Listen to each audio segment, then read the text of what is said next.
And we're recording. Okay. Hey, everybody. We are back for episode 4 of Medicine with a Mission. And if you have seen the past 3 episodes, you may have noticed that the recordings didn't turn out like I wanted to. This recording of episode 4 is going to hopefully be the way that I want it to turn out. Episode 5 will be an old version because episode 4, the one we're doing right now, is a new one, brand new. We are actually in 2021 recording this. So after 5, everything should look just like 4. So just to let you know. Today, we have a really good friend of mine, a gentleman that I have actually physically never met in person, but we have worked and collaborated and partnered with some work in Israel and the Holy Land. And now we have started doing some work virtually with some partners in Egypt. And we look like that we may be able to expand on that in the future. So I want to introduce to you Tony Gamble. Hey, Tony, how you doing? Pretty good, Paul. How are you today? Doing well. Hey, I want you to just share with everyone where you are, what you do, what setting you're in, and kind of just take it from there. Well, I'm up in Northeast Indiana, Fort Wayne. Been up here for about 25 years, 26 years. Right now I'm working in a high school. I've been able to do a lot of different things. Actually been fortunate to be able to work in all 3 settings throughout my career. Started out at a high school, actually started out the high school that I'm at now. I've kind of come full circle. And then I did a few years in minor league basketball, the former CBA and NBDL when it first started, and then a little bit of time in NAIA college for about 11 years. And like I said, I'm right back at the original high school I was at, and now I'm seeing the kids of the original athletes that I had when I first started. So it's been interesting. Nice. What about your family? Do you you're married and you have kids? Yeah, I'm married. I've got 2 grown kids with their own families. Daughter down in Noblesville, Indiana, and a son here in Fort Wayne and his family, and spend about 3 or 4 days a week in the mornings watching my 3-year-old grandson. So that keeps me busy as well. It's probably a full-time job in itself. Yeah, pretty much. But it's a good full-time job. It's a job that you would definitely want. You don't care about getting paid for. Oh yeah. Well, yeah, like we were talking about, let's touch on the work that we at Christian Sports Medicine Alliance have been doing in Israel and what kind of came through the pandemic of how, not just the pandemic, but your work that you're doing in Israel and how that meshed over and how that flowed over into Egypt and how all that worked. But we also want to touch on, as your setting that you're in, your high school, and you work through a hospital, correct? Right. Yes. Yeah, you work through a hospital. So, and how you have been able to, especially this past year, with your Christian faith and your walk with Jesus, how that has all been able to mesh together, and how you have been able to, in your trips to Egypt, in your trips to Israel, how has that been received? What have you been doing? What did you do? And where do you see us, CSMA, going forward with that? Well, I can definitely see God's hand in it, in all of it. When I, about 5 or 6 years ago, I first had a desire to start on some type of mission trip overseas or whatever. And honestly, I just started looking to see what was out there. I'd had some experience with FCA at power camps here in Fort Wayne, and so I went straight there. And really, when I looked at their international mission opportunities. Israel and really we like to call it the Holy Land rather than Israel, because it's also in the West Bank, and you know, the politics there. We call it the West Bank Project, actually, and the Holy Land. But anyway, that jumped out at me, and I contacted them and started. They do over there. They do the same exact FCA power camps they do here in the States. Same curriculum, same scriptures, same theme. Everything is the same. The only difference is they speak a different language. And I always say it's interesting because you see the same kids are kids. You see the ball hogs, you see the girls that sit in the corner and don't want to do anything. You see the whole spectrum, just like you would here.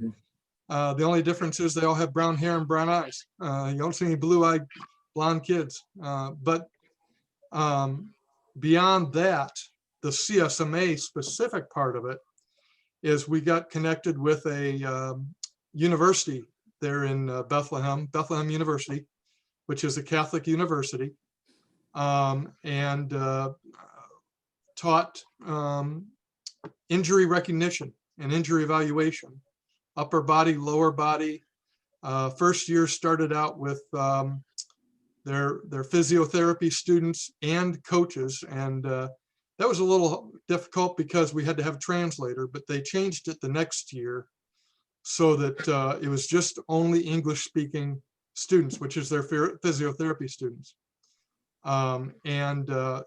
They received it very well. They were very excited for the information, teach them how to tape, teach them how to put elastic wraps on, you know, just the basic first aid 101 class that we take as athletic trainers in school.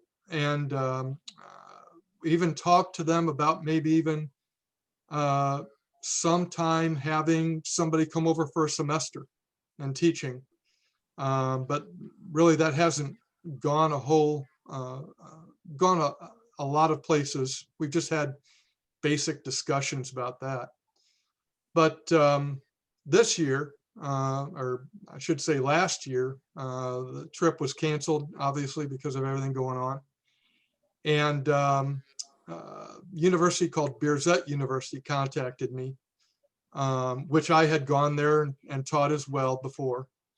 And they're a school just north of Ramallah, if you ever heard of Ramallah in the news. And they were doing Zoom classes for all of their students. And they contacted me and asked if I could teach the class through Zoom. And I said, absolutely. And I put together and created the lessons on PowerPoint. We did a lesson there, and he opened it up to really all the Arab countries. When I contacted him afterwards, we had 65 people on, people from Egypt, Tunisia, Morocco, Jordan, the West Bank. I'm forgetting everywhere specifically, but those were countries that jumped out at me as names of where people were. And shortly after that, maybe a week or two later, a fellow from Egypt contacted me and wanted to know if I could do the same thing for his group. He works for an organization of about 10 people. They primarily work with kids on the autism spectrum and special needs. But he also coaches field hockey. And so he asked me to teach the class there. And so in 2 different sessions, I taught an upper body class and a lower body class. And they really received it just as well. Everybody who we talk to when we do this class, they don't have anything like this. Right. All they have is physiotherapy kind of thing. We call it physical therapy. They call it physiotherapy. It's the same thing. But we all know the difference between athletic trainers and physical therapists. They don't see the front end of it. They only see the back of it. So for them to be able to look at somebody and have somebody with an injury and come in and see them, they don't know what to do. They send them to the doctor or whatever, and the doctors, see them. So this will help them kind of jumpstart things a little bit and bypass the doctors if they need to, if they can do that, just like we do. So a little bit after that, Paul and I, we talked to the fellow from Egypt, and he's wanting to create some kind of course, some kind of curriculum that they can open up to all of Egypt. It almost sounds like a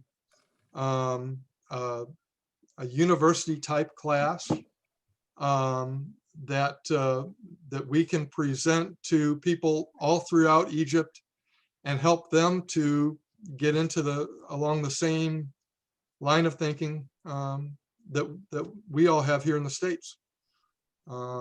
So that's just in the very, very beginning stages. We haven't had anything formal yet, but it's exciting. Like I said, they know we're Christians.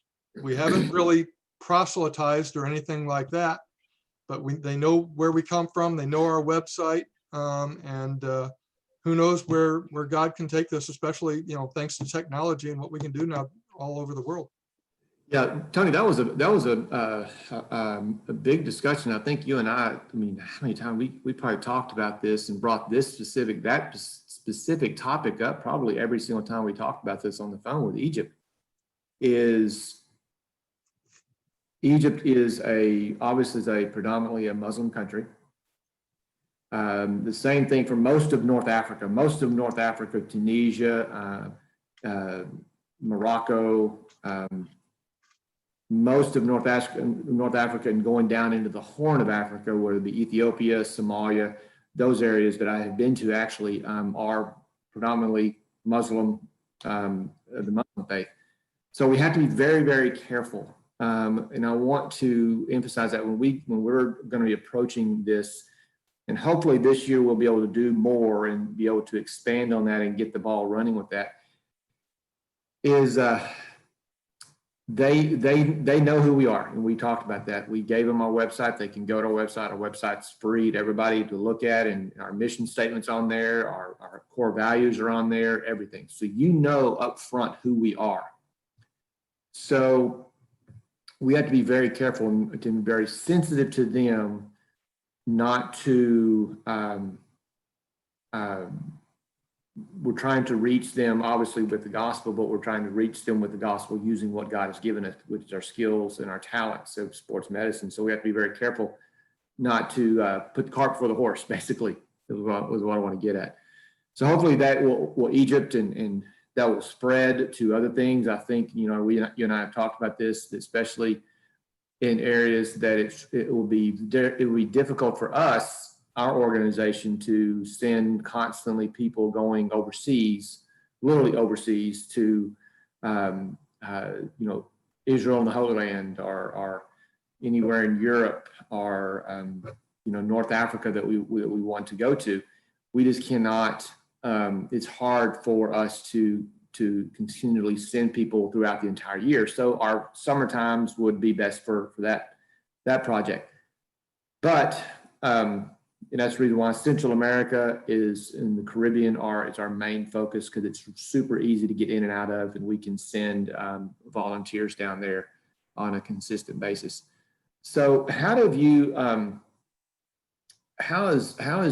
seen, especially this past year, this past year with everything with the pandemic and COVID, and your job was in flux for a while, and it seems like so long ago that we talked about that, but it really hasn't been. Tell me about the challenges and how your faith has been able to just be basically the glue that has kept everything together, and how your faith and your profession and your family have all been able to really weather the storm that you faced this past year. Well, when this all first started, the first thing that the hospital did was take us down to half-time. And so we were getting paid 20 hours a week, but then they put us on PTO for the rest. So for about 2 weeks, and fortunately I had enough PTO built up. For the first 2 weeks, I was getting paid 20 hours a week, and they were paying me my full salary, but 40 of that was out of PTO. So that took a hit, and that took me all the way down to zero. And then they eventually laid us off. We had to go on unemployment for about 3 months actually, and had to deal with applying for unemployment for the first time in my life. Yeah, same here. Yeah. And so dealing with all of that, and then they brought us back the 1st of August. And it was real interesting, trying to maneuver everything, and everybody's trying to figure this whole thing out. Wearing masks on the sidelines, and the 6 feet and everything. Actually, there's 2 of us at the school that I work at, and we would actually stay down either on one end of the field compared to where the players were practicing, or we would stand behind them on the other side of the track, just to keep that separation and everything, and trying to talk to them through masks. I told somebody the other day, I feel like I'm yelling all the time because of this mask that I'm wearing. We're following everything that the CDC has in the training room, just like everybody else, cleaning things, and I said it's almost comparable to the spring season, where you don't know, a game's going to be rained out, or the field's not going to be ready to be able to play on. We check with the AD every day, and okay, what's canceled this week, and Mm-hmm. what school is not able to play, or which one of our teams is not able to play.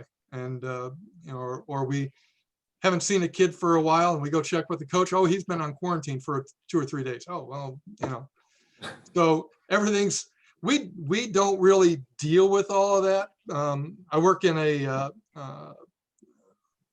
4A Catholic high school, and so the nurses are really on top of that, and they've got all their people in place to manage when somebody is on quarantine, and what to do. We've only dealt with maybe a couple kids that we actually referred them for possible quarantine. They come up to me, said, I don't feel well, I've got this, that. Okay, make a phone call to the parents, send them home, contact the individual at the office, and they take it from there. So fortunately, we don't have to actually deal with that end of it. But it's also been interesting because being a religious school, a Catholic school, they've already got a baseline faith. Mm-hmm. And so, they've got their faith people that they go to. They've got the priest that they go to. They've got a lay minister that they go to, who's actually our head football coach. And so that end of it, we don't deal with so much. We're kind of and the person I work with, we're both strong Christians. We both talk in the training room about our faith and about what we've learned in our studies and things like that, and share with each other. So we've got a good basis there, and we just kind of try and support everybody. Just be another tool in the toolbox for them, I guess, if you might say it, using a term that we use all the time. But for me personally, it's been kind of interesting just working around the nuances of it. I've been able to do a little bit more reading because of this. And I've learned to deal with adversity, as I say. Things come up, you can't get frustrated with it. You just deal with it and move on. Mm-hmm. It's like a football coach that I used to work with. Okay, we had a loss. Now what are you going to do? You know, are you going to hang your head and mope, or are you just going to change and adapt to it? And okay, it happened. We move on.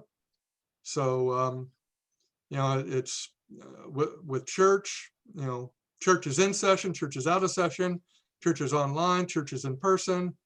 You know, that keeps going back and forth with depending on what the county's doing. So again, you know, dealing with adversity as it comes. Yeah, you know, that's a good, that's a good point, is because I think that we need to understand that as Christians, not just athletic trainers, just Christians, because we're Christians first, athletic trainers second, is that how we handle adversity, how we handle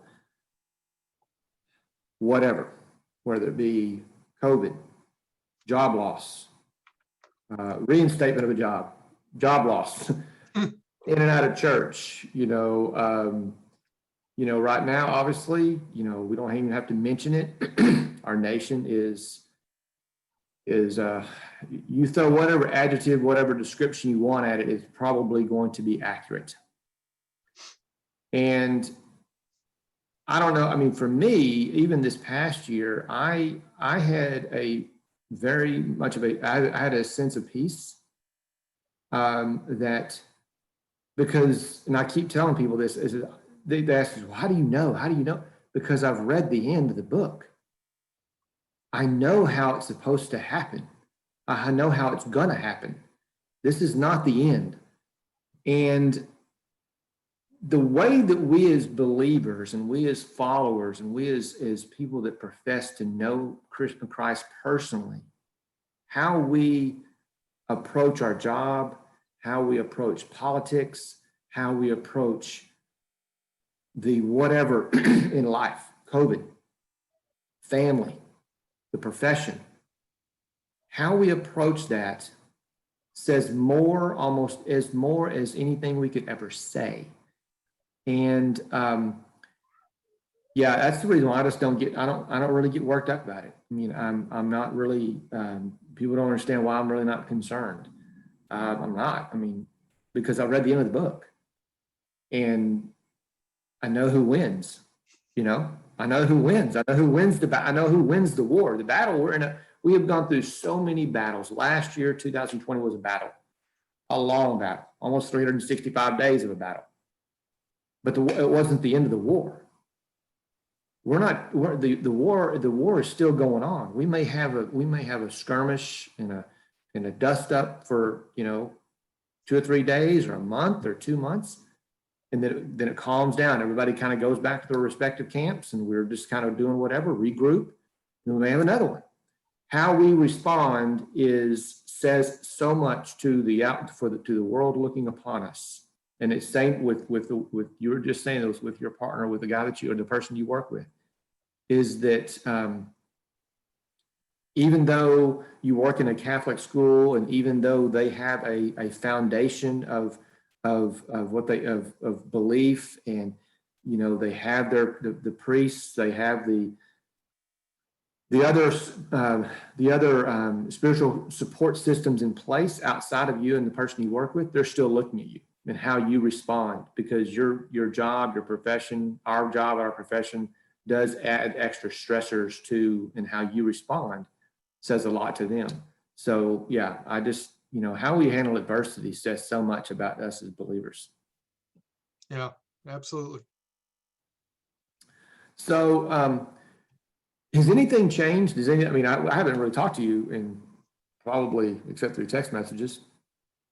We physically haven't talked on the phone in a while. Has anything changed since the last time we talked? I think it's been about a month since you and I really actually have talked, because we're still trying to get the whole thing with Egypt, and it's kind of comical. The whole thing with Egypt is that we have actually physically talked to the person twice through Zoom, but each time, both times that we have talked to this person, Tony, we just have, it's been kind of well, we really can't do anything because you don't have a translator with you. And this person speaks very, very limited English. And the English they do speak is very broken and it's hard to understand. And the connection is, the internet connection there is not always, it's kind of spotty. So we're still working on it. We hope that we will be able to maybe get that that train put back on the track here in the next 30 to 45 days, and we can really move forward with it. But has anything changed for you just in general, life, faith, job? Has anything changed? Has anything been, I don't mean dramatic, I mean, just have you just kind of, when you just kind of sit back and you kind of look, and you're like, has anything just changed in your life that would be an encouragement to someone else coming out? I mean, just this whole last year. Yeah. I think pretty much what you touched on, just having that peace, learning to have that peace. Mhm. I think just going with it. I mean, I could say ditto to everything you just said. I mean, that's pretty much what I've been working on in my own life. And that's what's been um, um, driving me right now is there's only so much I can do. You Yep. know, I've last no um, everything I've done, I've done what I can do. I can only affect my little world, my family, my people I work with, the kids that I work with. Um, I can't affect in a dramatic way what's going on in our country, what's going on in the world, even in our state, or even in Fort Wayne. I can only affect what's going on within my circle, my world, wherever I'm at that moment. And again, having that peace, understanding where things are, where things are going, what I can do. That's the lesson I'm learning right now. Yeah, I agree. As much as we have, I mean, I know for you, you have really a heart for Israel and the Holy Land, and making change there and affecting those people there. And you know, the same thing goes for me in Belize and Honduras and my friends that are there. But obviously we can't go there right now. You know, we can go there, but we can't do it. There's no work to be done because there's not playing any sports. So it's kind of pointless unless we just want to, you know, so, but hopefully this year I've talked to my Honduran friends, I've talked to my Belizean contacts that hopefully we're going to be able to get back in there. We hope hopefully we can start doing some more stuff with Israel and the Holy Land and Bethlehem University, and maybe get this, like I said, get this Egypt thing going. But right now, all we can focus on is the people around us. And you're right, what we can affect is we can affect them, and just let it kind of ripple effect going out from there. So yeah, exactly what you just said. So closing out, Tony, and I ask everybody the same thing right before we close this off is, what is that, I call it your life verse. What is that life verse, the life story, biblically speaking, from the Bible, that now you looking back on it is what is your foundation of your life? I mean, where you really kind of hang your hat, where you plant the stakes of your life. What is it? What is that one, if you have maybe more than one, that you want to share, and why? I think, you know, I just want to hear those. I would just say it's Philippians 4, 6, and 7. Be anxious for nothing, but in all things by prayer and supplication with thanksgiving. And I always emphasize with thanksgiving. So many times we ask for God for things in our prayers, but we don't thank him. And I think we need to do that. But by prayer and supplication with thanksgiving, let your requests be known to God, and the peace of God that surpasses all understanding will guard your hearts and minds in Christ Jesus. And again, that verse and that word peace Just here in the last 2 or 3 months has just jumped out at me as I thought about that verse. And I think one thing that I've learned through some reading is a lot of times when lists are made in the Bible, like the Beatitudes or the fruit of the Spirit or whatever, so many times those are actually sequential.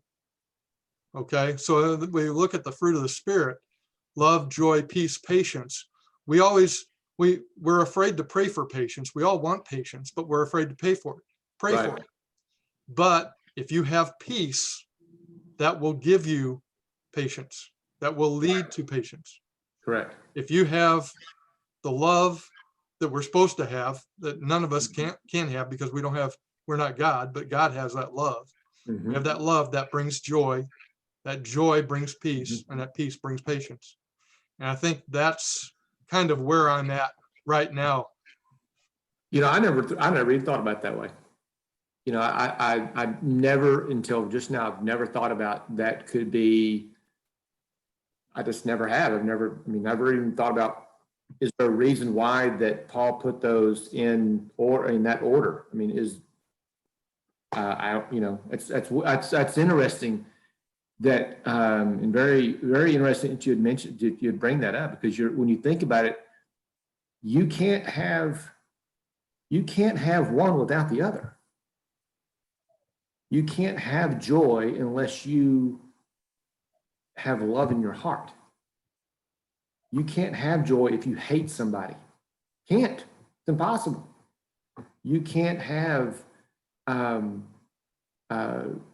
peace, love, joy, Peace, patience. Peace, patience. Yeah, you can't have it. You can't have patience unless you have peace. It's almost like a building block. It's almost like building a house. You can't have a roof without a foundation, or without walls, and you can't have walls without a foundation. So yeah, that's that right there, a preach. And in your life verse, you talk about the word you emphasize is thanksgiving. For me, when I hear that verse, when I quote that verse, when I study that verse, it's not even a super spiritual word. It's the word nothing. Be anxious for nothing. That in the word anxious is don't be so rushed. Don't, how you get that, your heart rate gets up, you kind of you get very stressed, and you get, you're wringing your hand. And God says, don't stop. Don't be anxious for anything, but in everything that comes in your life through prayer and supplication and thanksgiving, make a request known to God. And the peace that you can't even comprehend, like you're saying, can't even comprehend, will guard your hearts and minds. Yeah, that really, I've always used that because I'm a worrier. I'm a natural worrier. I've always been that way. And so that verse is just something that when that happens, I just have to reach out and grab it. Yep. And the last 3 words is the linchpin, is the nail in the coffin, so to speak, of all the previous of that verse. In Christ Jesus. You can't do anything that verse says previous unless you personally are in Christ Jesus. Can't. Yeah. I'm sorry, you may think you could, but you can't. It's impossible. Yeah. So Tony, thanks, man. I appreciate this. We've been kind of trying to get this set up for a while, and again, you're episode 4. This will go out on next Monday, the 20, whatever that is, 20 something of next week, first thing Monday morning. So, and everybody that listens to this, I really appreciate your support. If you want to learn more about Christian Sports Medicine Alliance, go to our website at www.christiansportsmed.org. If you would like to support us and become a financial partner, we would love to have your financial support.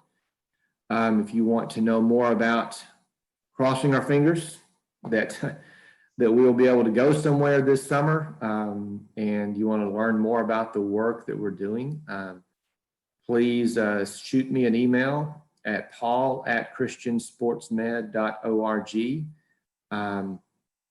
And I can, if you want to know more about Israel and the Holy Land, if you want to know what we're going to try to do there, send me a message. I will get you in touch with Tony, and we can get that ball rolling. We'll hopefully this year will be a year of utilizing virtual classrooms, virtual education, putting up content, educational content on our YouTube website, our YouTube channel.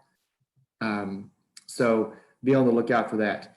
So until episode 5, which episode 5 will be a young lady by the name of Anna Doyle. She'll be coming out. Her episode will drop in a couple of weeks.